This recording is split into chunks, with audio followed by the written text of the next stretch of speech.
ការសួស្តីបងខាងលើនេះប្រភេទកាមេរ៉ា8108បងអញ្ចឹងពេលបងយកទៅបងត្រូវការមាន SIM មួយប្រភេទ SIM ធំចេះបងអញ្ចឹងយើងយកមកនៅគៀននេះមានកន្លែងដាក់ SIM យើង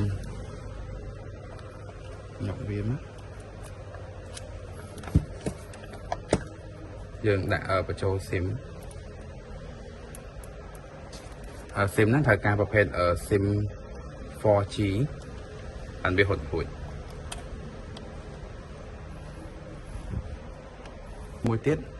កន្លែងនេះយើងដោត 4G នេះវាមានសេអក្សរ 4G អញ្ចឹងយើងដោតអាដុំ 4G នេះចូលទៅហើយជាមួយនឹងកន្លែងនេះយើងដោតដោយវាដាក់អក្សរ GPS យើងដោតអាដុំ GPS នេះចូលទៅហើយយើងដោតខ្សែកាមេរ៉ា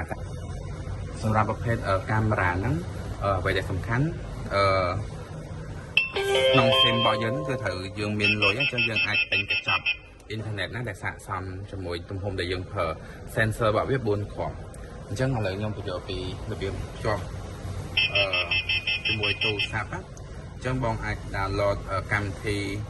បកវាបានវិធីបកវាហ្នឹងគឺរូបអញ្ចឹងយើងបើកមក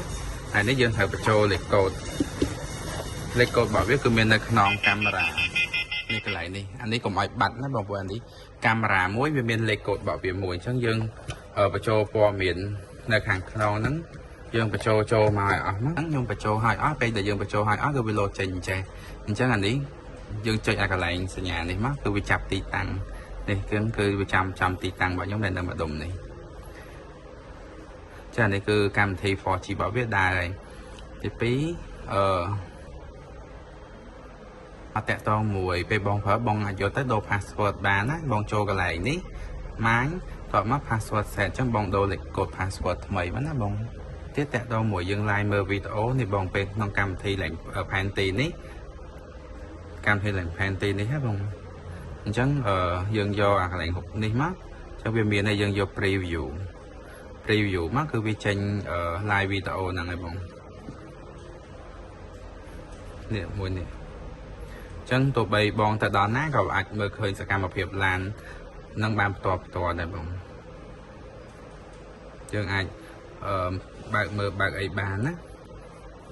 ហើយយើងក៏អាចខាថយក្រោយបានដែរមាន playback បានដែរដល់តែមួយទៀតកន្លែងនេះបងមានឃើញហូប microphone មួយអញ្ចឹងបងចុចកន្លែងហ្នឹងទៅអញ្ចឹងគឺបងអាចសន្ទនាជាមួយនឹងឡានបាន